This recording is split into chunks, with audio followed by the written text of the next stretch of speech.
Les amis, bonjour. J'espère que vous allez super bien, que vous avez passé une belle nuit, une belle journée. Bon, désolé si la vidéo, elle vient un peu tardivement. Bon, avant de commencer la vidéo, n'oubliez pas de toujours vous abonner, de partager et de commenter.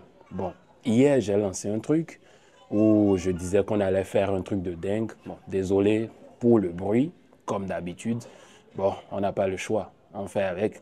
Donc, je disais tantôt, hier, j'avais lancé un truc, une vague, où j'avais mis mon numéro WhatsApp, un de mes numéros WhatsApp, surtout dédié au sport, au football, où je voudrais que la majorité d'entre vous qui avez des groupes WhatsApp et tout, vous me mettez dans ces groupes. Et l'idée, en fait, c'est de pouvoir partager mes vidéos, parce que parfois, il y a des gens qui n'arrivent pas à voir mes vidéos. Donc, quand je publie les vidéos, ça ne sort pas en suggestion et tout. Et je pense que si je suis dans ces groupes-là, je peux partager les liens de mes vidéos dans ces groupes. Comme ça, les vidéos toucheront plus de personnes et l'audience sera plus élevée. Tout ça, c'est dans le but de propulser la chaîne, d'aider pour ceux qui vont aimer le contenu. Ils vont naturellement s'abonner. Et puis voilà, on va continuer tous ensemble comme une famille. Bon, l'autre chose aussi, c'est que je sais que le numéro est là. Donc, il y a des gens qui vont m'écrire, forcément. Il y en a qui vont vouloir discuter avec moi, tout ça. Et ce ne sera pas du tout facile parce que ce n'est pas facile de répondre entre les groupes WhatsApp, Facebook, YouTube, les commentaires. Ouais, c'est un peu compliqué. Donc j'espère que vous allez me comprendre quand je ne vais pas pouvoir répondre à tous les messages. Et même dans les groupes aussi, la participation sera un peu plus compliquée. Mais bon, je ferai toujours des efforts quand même dans la semaine, dans un ou deux, trois groupes, essayer de participer à des conversations. Soit dans le pire des cas, vous allez me poser vos questions et je vais faire des vidéos où je vous réponds, je mets les captures et puis voilà. Bon, hier, le Barça jouait contre le Borussia Dortmund. On était en déplacement. Le mur jaune, vous-même, vous savez, le signal Iduna Park, c'est pas un terrain facile, difficile. Et le Barça s'en sort avec une victoire 3-2. Bon, c'est comme ce qu'on disait depuis quelques matchs. Le Barça, dans ces derniers matchs, c'est une première mi-temps où ils ont le contrôle, possession de balle, où il y a une sorte de marquage territorial, où le Barça domine dans tous les sens du terme. Et vous avez une deuxième mi-temps où il y a plus d'erreurs, il y a plus de désordre, il y a moins de tranquillité défensive. Un Barça qui n'est pas serein et qui peut commettre vraiment beaucoup d'erreurs où il y a beaucoup de désordre. Et c'est incroyable. C'est incroyable de se dire ça parce que le Barça gagne 3-2, mais dans le même temps, ce match, il se termine 3-3, ou que le Borussia Dortmund gagne.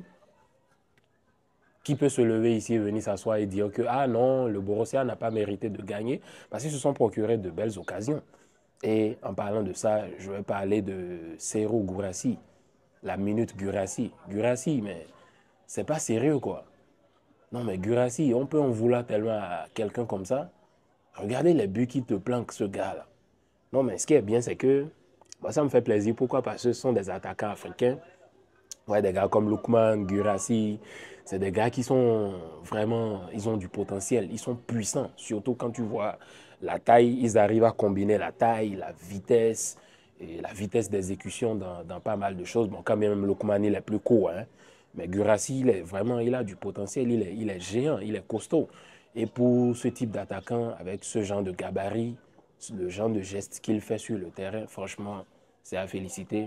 Et j'ai beaucoup aimé le match de Guirassy. Si ce n'est pas que Guirassy rate certaines occasions dans ce match, il nous met un hat-trick dans le plus grand des calmes. Et on ne va pas venir ici et dire que non, Guirassy a fait ci, non, non, non, non. Parce qu'on l'aurait mérité. Donc Guirassy qui fait un beau match, cette équipe de Dortmund qui fait un bon match, franchement, ils sont vraiment à féliciter. Même contre le Real Madrid, ils te font un bon match. Mais c'est juste que, voilà, tu joues contre le club préféré de Dieu. Attends-toi à assumer, surtout quand tu rates beaucoup d'occasions. Et ils ont payé cher, 5-2 si je ne me trompe pas. Là, contre le Barça aussi, ils font aussi un bon match. Surtout dans un terrain, un camp hostile.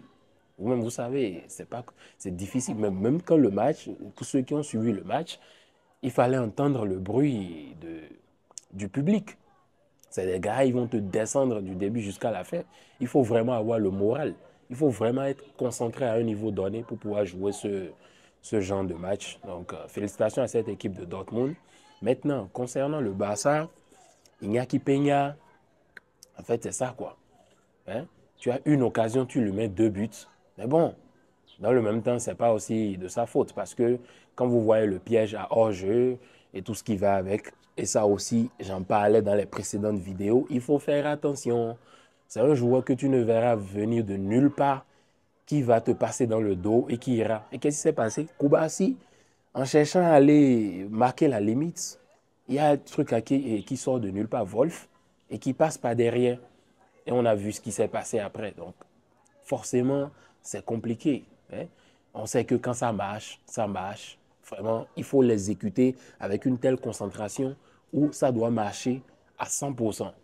Mais dès que ça foire, là, un peu comme ce qu'on est en train de voir, vous avez vu un peu contre comme le Betis. Donc, c'est un peu ça. Tu peux ne pas savoir d'où ça va venir parce qu'un joueur se démarque, il entre, il casse la ligne du hors-jeu parce que lui n'est pas à l'hors-jeu. Donc, il vient, ils mettent leur but et puis on n'en parle plus. Donc, Nyaki Penyaki, franchement, c'est pas aussi tellement sa faute. Mais bon, la défense que moi, j'accuse beaucoup la défense. Pourquoi? Parce que certes, c'est bien de le faire, mais à des moments donnés du match, je pense que ce n'est pas nécessaire, quoi. Surtout quand tu es en train de mener 1-0 ou 2-0, tu vois. Tu peux quand même jouer bas, tu peux défendre bas et essayer de voir comment trouver les espaces pour attaquer. Mais bon, ils aiment trop ça. C'est devenu un style de vie, un mode de vie. Donc, ils ne peuvent plus vraiment s'en passer. Sinon, Koubassi aussi après, qui commet une erreur de débutant, mais tu ne vas pas lui en vouloir parce que ce qu'on a tendance à oublier, c'est qu'il a 17 ans.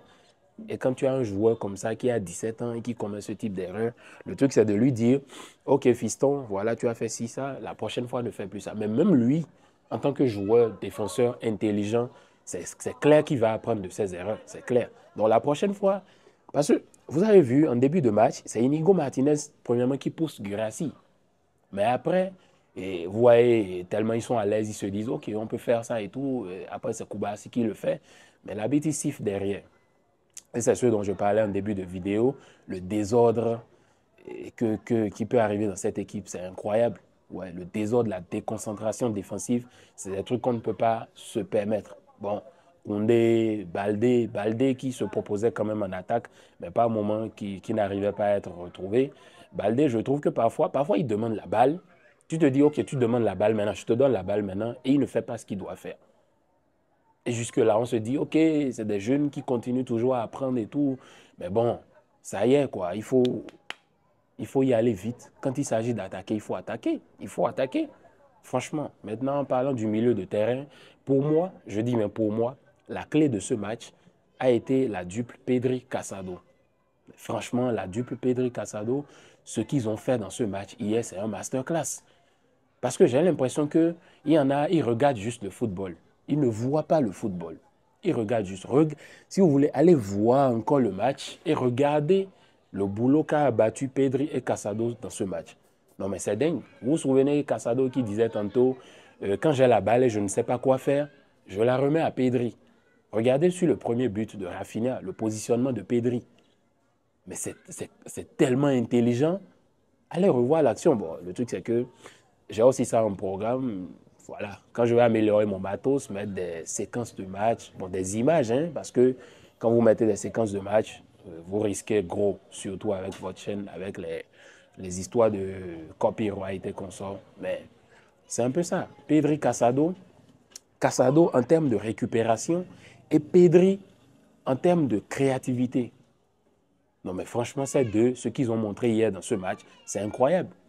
À eux deux, ils ont bouffé le milieu de terrain de Dortmund, quand bien même ce milieu de terrain de Dortmund te crée quand même beaucoup d'occasions devant. Faut pas se le cacher. Mais Pedri, Casado, ils ont été la clé dans ce match en termes de récupération, en termes de projection vers l'avant, en termes de lecture de jeu.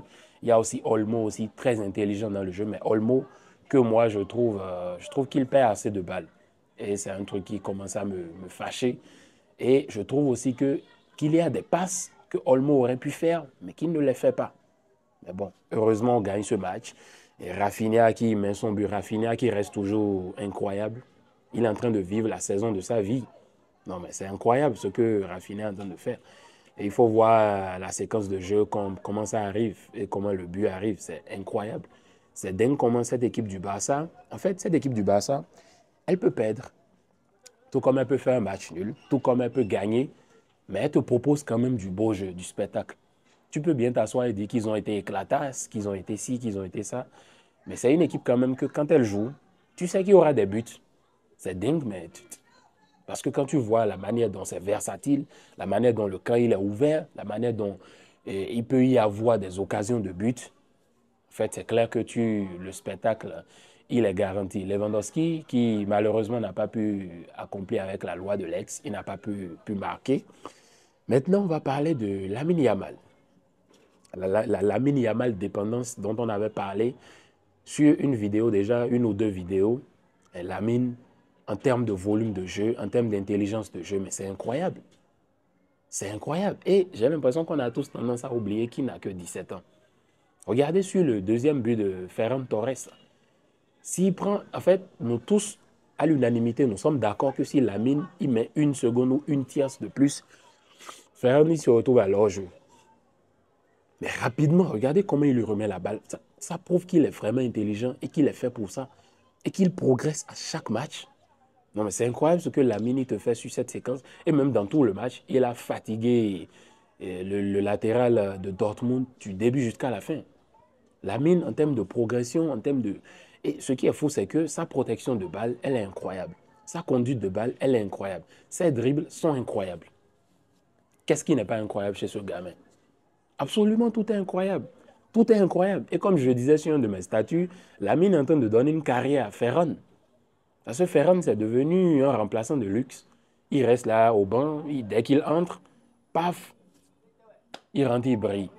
Pourquoi? Parce que Lamine est là pour lui faire les passes décisives. Non, mais c'est incroyable. Ferran qui entre, Ferran éclatas Torres ou Ferran toca Torres, comme le dit Stan, il entre et il claque son doublé. Non, mais le coaching gagnant. Eh oui, le coaching gagnant. Il entre, regardez le premier but. D'où il sort? Il vient, il place le pied, il la met. Deuxième but, c'est Lamine qui lui file ça. Et le truc, ce qui est dingue, c'est qu'il prend tout son temps. Il est là, il contrôle. Mais ça, c'est un truc qui m'énerve aussi parce que trop de touches de balle. Tu as un défenseur rapide qui peut venir couper, il te coupe ça et puis l'action se termine. Tu aurais raté une occasion, une belle opportunité de claquer un but, mais il prend la balle, il contrôle une touche de balle, deux touches de balle, trois touches de balle, quatre touches de balle, 50 touches de balle, 70 touches de balle, 238 touches de balle. Et une éternité après, Ferran, il te claque le but de la victoire. Doublé en moins de... Il est rentré à la 71e ou la 74e. Et en 2 minutes, il marque un but. Et je crois en 10 minutes, 15 minutes, Ferran, il a déjà fait son match. Tranquille, hein, dans le plus grand des calmes. Il claque son but qui permet à ce Barça de s'adjuger la victoire. Là, maintenant, le Barça a 15 points. Le Barça, franchement, est en train de faire une belle campagne en Ligue des Champions. Hein. À part la première défaite contre Monaco, où ils ont vraiment appris de leurs erreurs, tout le reste, ils ont su gérer. Ils ont des victoires, ils ont aligné 5 victoires d'affilée. À part Liverpool, c'est la seule équipe qui fait mieux en Europe. Et puis voilà. Donc le Barça déjà s'assure une qualification. C'est 8 matchs. 6 matchs ont déjà été joués. Il reste 2 matchs encore. Donc c'est un peu ça. C'est bon, le Barça qui arrive à s'en sortir. Quand bien même le Barça aurait pu perdre. On sait qu'ils sont quand même éclatasses à des moments donnés dans le jeu, surtout en deuxième mi-temps. Ils n'arrivent pas à garder le rythme. À un moment donné, Dortmund les faisait bouger. C'est là que tu sentais que physiquement, à un moment donné, ça peut être chaud. Tu vois, si tu n'arrives pas à maintenir le même rythme. Alors le Barça arrive à se gérer, arrive à remporter ce match. 15 points sur 18, ils sont à féliciter. Quand bien même il y a beaucoup de choses à améliorer dans le jeu. Donc voilà, c'était tout ce que j'avais à dire pour cette vidéo. La vidéo vient tardivement, naturellement, parce que je n'ai pas les conditions de luminosité qu'il faut. Dès que je pourrai, dans les 2 endroits où je suis, je pourrai garantir cela et pouvoir faire mes débriefs dans le plus grand des calmes. Allez les gars, c'était tout. J'espère qu'il n'y a pas eu trop de bruit. Je vais essayer de filtrer ça aussi au montage et puis on verra bien. Allez les gars, c'était tout. Bien de choses à vous et peace.